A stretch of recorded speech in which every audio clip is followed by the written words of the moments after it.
মুফাসসিরিনে কেরাম লিখেছেন, আলেমরা যেহেতু নবীর কাজ করেন, কাজেই নবীর বেলায় যেই কথা আলেমদের বেলায় সেই কথা। আলেমদের প্রতি যাদের অন্তরে মহব্বত থাকবে, মরণের সময় ফেরাউনের বিবি আসিয়ার মতো ইমানের সাথে মরণ হবে। ফেরাউনের জল্লাদ বাহিনী হত্যা করে ফেলবে, এই চিন্তায় তোমার আহার নিদ্রা বন্ধ হয়ে গেছে, কোনো চিন্তার দরকার নাই। শিশুর জন্ম হলে 2টা কাজ তুমি করবা আর 2টা কাজ আমি করবো। মাকে যে 2 দায়িত্ব দিলেন, মুসা নবী গর্ভে থাকা অবস্থায় বললেন, এই সন্তানটা ভূমিষ্ঠ হলে তাকে বাক্সে ঢুকাইবা, এটা তোমার দায়িত্ব, আর বাক্সটা নীল নদে ভাসিয়ে দেবা, এটা তোমার দায়িত্ব। আমি আরো 2টা দায়িত্ব পালন করব, বাক্সটা পানিতে ডুবতে দেব না, আবার এই শিশু মুসাকে তোমার কোলে ফিরিয়ে দেব, এই 2 দায়িত্ব আমি পালন করব। মুসা আলাইহিস সালামের মা আল্লাহর নির্দেশ মতো তাই করলেন। শিশু মুসার জন্ম হওয়ার পরে শিশু মুসাকে বাক্সে ঢুকালেন, বাক্সটা নীল নদে ভাসিয়ে দিলেন। আল্লাহ নদীর পানিকে হুকুম করলেন, ফেরাউনের গাঁটে নিয়ে লাগাও, আমি জগৎবাসীকে দেখিয়ে দেব, রাখে আল্লাহ আমাকে। আল্লাহর হুকুমে নদীর পানি মুসা নবী বাক্সটাকে না ডুবাইয়া ভাসাইয়া নিয়ে ফেরাউনের গাঁটে লাগাই। ফেরাউনের বিবি আসিয়ার বান্দি দাসীরা তখন নদীর ঘাটে ধোয়া মুছার কাজ করতে চেয়েছে। বাক্সটা পেয়ে তারা পারে উঠাইল, বান্দিরা বাক্স খুলতে চাইল, এমত অবস্থায় একটা বান্দির মাথায় আল্লাহ একটা চমৎকার বুদ্ধি জাগাইয়া দেয়। মানুষের মাথায় বুদ্ধি কিন্তু আল্লাহ জাগাইয়া দেয়। যে সময় মানুষকে রক্ষা করতে চান, তখন এক ধরনের বুদ্ধি তার মাথায় জাগাইয়া দেন, আর যখন কোনো মানুষকে ধ্বংস করতে চান, আরেক ধরনের বুদ্ধি জাগাইয়া দেন। আল্লাহর জাগাইয়া দেওয়া বুদ্ধি একদল মানুষকে রক্ষা করে, আল্লাহর জাগাইয়া দেওয়া বুদ্ধি আরেক দল মানুষকে ধ্বংস করে। ফেরাউনের বিবি আসিয়ার একটা বান্দির মাথায় আল্লাহ একটা বুদ্ধি জাগাই দিলেন, সেটা হলো নদীতে ভেসে এসেছে বাক্স, নদীর ঘাটে যদি আমরা খুলি আর এর ভিতরে যদি কোনো টাকা পয়সা সোনার বা ধন সম্পদ পাই, রাজবাড়িতে নিয়ে গেলে রাজবাড়ির লোকেরা বলবো, বান্দির দল সোনা রূপা ভরা বাক্স তোমরা নদীর ঘাটে খুলেছ, না জানি কি পরিমাণ চুরি করেছ। চুরি না করে চুর হবো কেন খামোখা, এখানে খুলবই না, চলো রানীর সামনে নিয়ে বাক্সগুলি, যেন আমরা নদীর ঘাটে চুরি করেছি এমন কথা কেউ বলতে না পারে। কত চমৎকার বুদ্ধি আল্লাহ বান্দির মাথায় জায়গায় দিল। এক বান্দির বুদ্ধিমতো সকল বান্দি বাক্স ফেরাউনের বিবি আসিয়ার সামনে নিয়ে গেল। খুললা কি পরিমাণ টাকা পয়সা পাইল না, একটা লাওয়ারিশ শিশু, লাওয়ারিশ একটা শিশু পাইল। কোথায় তার বাড়ি, কোথায় তার ঘর, কে তার মা, কে তার বাবা, কেউ জানে না। ফেরাউনের বিবি আসিয়া এই শিশুকে দেখে বলল যে আমার মহব্বত লাগে, আমি লালন পালন করব। ঘটনার এই অংশে এসে মুফাসসিরিনে কেরাম তাফসীরের কিতাবে লিখেছেন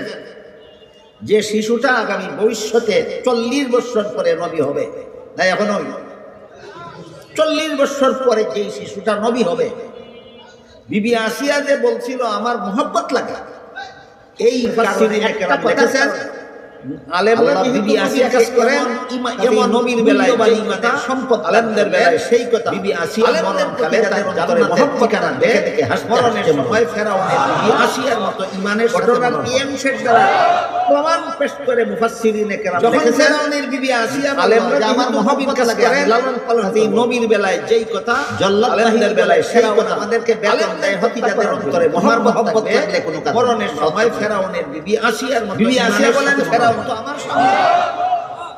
আমার স্বামী যদি এই যখন ফেরাউনের বিবি আসিয়া বলল যে আমার মহব্বত লাগে, হত্যাকারীকে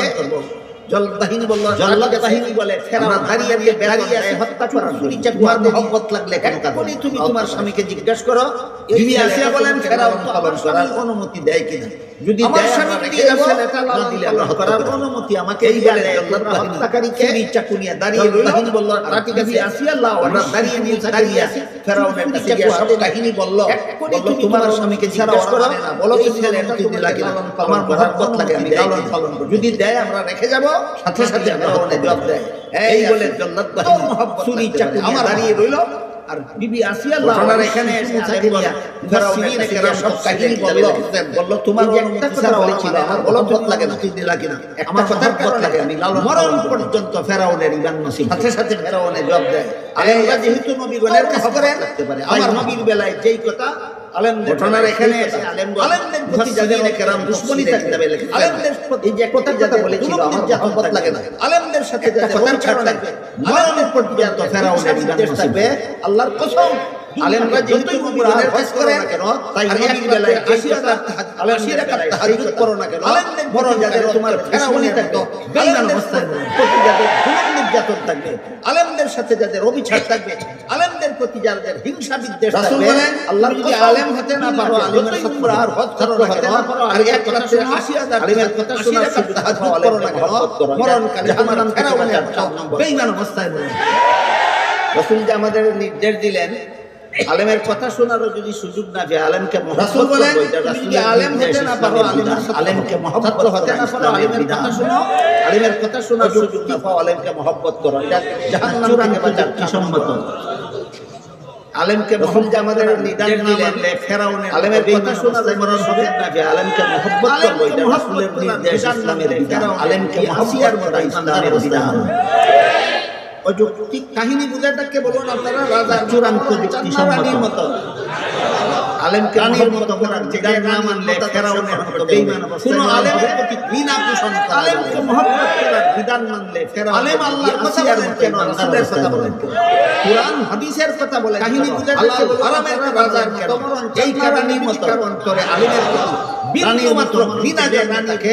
মরণের আগে কোন আলেমের কাছে ঘৃণা না থাকে আল্লাহর কসম মরণ তোমার ফেরাউনের মতো আলেম আল্লাহর কথা বলেন কেন রাসূলের কথা বলেন কেন কয়েকটা হাদিসের কথা সামনে তুলে ধরলাম আরামের কথা বলেন উদাহরণগুলি এই কথা যদি কারো অন্তরে আলেমের কোন বিধান বিন্দু মাত্র ঘৃণা থাকে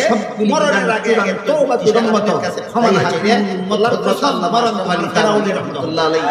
আল মাসালিহুল আকলিয়া নামক কিতাবে লিখেছেন উদাহরণ আজকে আপনাদের সামনে তুলে ধরলাম বিধানের যুক্তি উদাহরণগুলি সকলটা পণ্ডিতের মাথায় নাই ইসলামের কোন বিধানের সমস্ত বিধান চূড়া ইসলামের সবগুলি বিধান চূড়ান্ত যুক্তিসম্মত